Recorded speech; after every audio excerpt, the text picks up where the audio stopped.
નમસ્કાર. આજે આપણે વાત કરીશું એક એવા શિલ્પકારની જેમણે માત્ર સપનાઓ જોયા જ નહીં પણ એક આખા દેશને તારાઓ સુધી પહોંચવાનો રસ્તો પણ બતાવ્યો. આ કહાણી છે ડૉક્ટર યુ.આર. રાવની, જેમણે ભારતની અંતરિક્ષ ગાથાને આકાર આપ્યો. ખરેખર આ સવાલ ઘણો મોટો છે, ખરું ને? પણ એનો જવાબ એક એવી શાનદાર સફરમાં છુપાયેલો છે જે દરેક માટે પ્રેરણાદાયક છે. તો ચાલો આજે આ અસાધારણ યાત્રાને નજીકથી સમજીએ. કોઈ પણ મોટી સફળતા પાછળ એક શરૂઆત હોય છે, અને આ કહાણીની શરૂઆત પણ એક નાનકડા ગામથી થાય છે, જ્યાં એક યુવાનના મનમાં આખા બ્રહ્માંડના રહસ્યોને જાણવાની જિજ્ઞાસા હતી.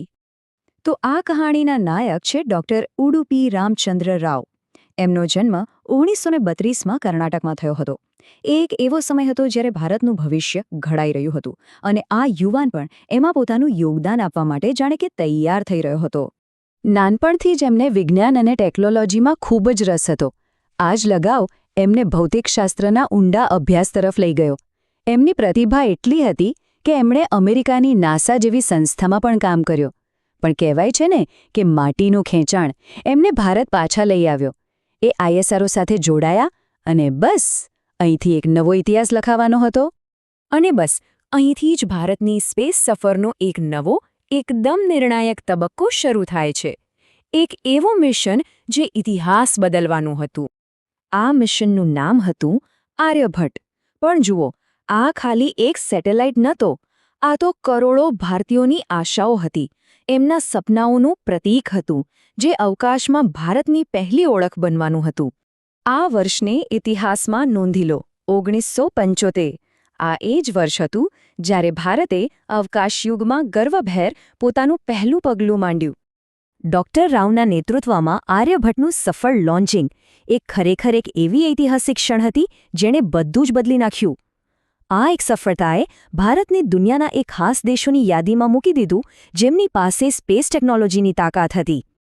પણ આર્યભટ્ટની સફળતા તો એમ સમજો કે ખાલી શરૂઆત હતી. અસલી સફર તો હવે શરૂ થવાની હતી. ડૉક્ટર રાવના નેતૃત્વ હેઠળ ભારતના સ્પેસ પ્રોગ્રામને નવી ઊંચાઈઓ પર લઈ જવાનો સમય આવી ગયો હતો. તો 1984માં એમને આઈએસઆરઓના ચેરમેન બનાવવામાં આવ્યા.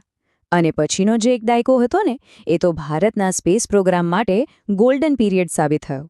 એમના માર્ગદર્શન હેઠળ આઈએસઆરઓએ એએસએલવી અને પીએસએલવી જેવા પાવરફુલ રોકેટ બનાવ્યા અને એક પછી એક ઘણા સેટેલાઇટ સફળતાપૂર્વક લોન્ચ કર્યા. પણ ડૉક્ટર રાવનું વિઝન શું હતું ખબર છે? એ માત્ર રોકેટ કે સેટેલાઇટ લોન્ચ કરવા પૂરતું નહોતું. એમનો મુખ્ય હેતુ તો એ હતો કે આ ટેકનોલોજી સામાન્ય માણસના જીવનને કેવી રીતે વધુ સારું બનાવી શકે. અને એવું જ થયું. કોમ્યુનિકેશન હોય, હવામાનની આગાહી હોય કે પછી દેશનો વિકાસ, દરેક ક્ષેત્રમાં આ સેટેલાઇટ્સે ક્રાંતિ લાવી દીધી.